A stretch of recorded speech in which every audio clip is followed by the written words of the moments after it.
পিরোজপুরের নেছারাবাদের একটি এতিমখানার নামে সরকারি বরাদ্দের টাকা তুলে নিয়ে আত্মসাতের অভিযোগ উঠেছে ইউপি চেয়ারম্যান মোহাম্মদ সাইদুর রহমান সাইদের বিরুদ্ধে। জানা যায়, নেছারাবাদ উপজেলার বলদিয়া ইউনিয়নের ৭ নং ওয়ার্ডের উত্তর উড়িবনিয়া বলদিয়া হাফিজিয়া নুরানি মাদ্রাসা লিল্লা বোর্ডিং এতিমখানা ও খানকায়ে সালেহিয়া দিনিয়া কমপ্লেক্সের নামে ২০২১-২২ অর্থ বছরে গ্রামীণ অবকাঠামো রক্ষণাবেক্ষণ উন্নয়ন প্রকল্পে ওয়াশ ব্লক বাবদ বরাদ্দ দেওয়া হয় ২ লক্ষ টাকা। প্রাথমিক পর্যায়ে ১ লক্ষ টাকা বলদিয়া ইউনিয়ন পরিষদের চেয়ারম্যান ও উক্ত এতিমখানার সাবেক সভাপতি মোহাম্মদ সাইদুর রহমান সাইদ উত্তোলন করলেও নানা অজুহাতে ও ব্যক্তিগত কাজে ব্যবহার করার অভিযোগ স্থানীয়দের। বর্তমান এই এতিমের খোরাকির টাকা চলে না। আজকে আমার চাচা শাহাদত মাস্টার আমাকে বলছে যে বাজারে টাকা নাই, অথচ এই যে বাবুর্চি পাক করিয়ে খাওয়ায় তার বেতনের টাকা দিতে পারতেছে না, সে ১,০০০ টাকা ধার দিয়েছে।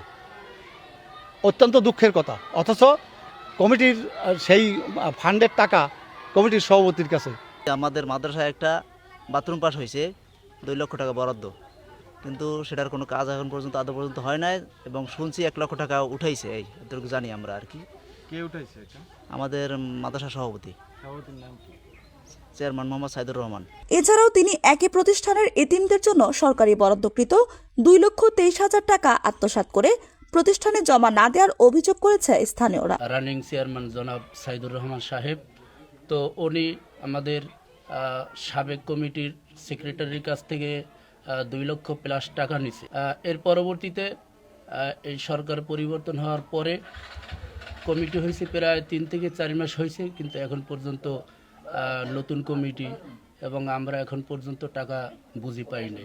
অভিযুক্ত সাবেক পরিচালনা পর্ষদের সভাপতি ও ইউপি চেয়ারম্যান মোহাম্মদ সাইদুর রহমান সাইদ বলেন, জেলা পরিষদের বরাদ্দকৃত ১ লক্ষ টাকা আমার কাছে সংরক্ষিত আছে।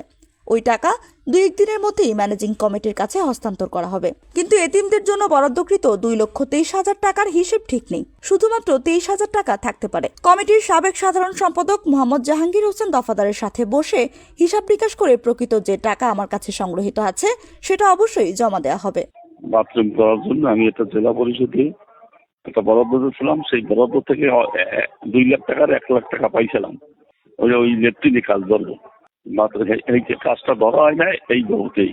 এছাড়া আমি কোনো টাকা পয়সার কোনো ফাংশন আমি কোনো জায়গা নাই। সবকিছু ওই ক্যাশিয়ার খাওয়ান লন যাবতীয় নাকি সব তৈরি। আমরা জেলা পরিষদে ২ লাখ টাকা কিনছিলাম, ১ লাখ টাকা পাইছিলাম। সেই টাকাটা আমরা লেট্রিনে বাথরুম লেট্রিনে করবো, সেইটা আমার কাছে রয়ে গেছে। তাই সেদিকে চাইছি আমি ২০ তারিখে বলছি আমি দিয়ে দেবো। নেছারাবাদ উপজেলার সমাজসেবা কর্মকর্তা তপন বিশ্বাস বলেন, এতিমদের বরাদ্দকৃত টাকা আত্মসাতের কোনো সুযোগ নেই। বিষয়টি খতিয়ে দেখে অভিযুক্তদের বিরুদ্ধে যদি দোষ প্রমাণিত হয় অবশ্যই তার বিরুদ্ধে প্রয়োজনীয় পদক্ষেপ গ্রহণ করা হবে।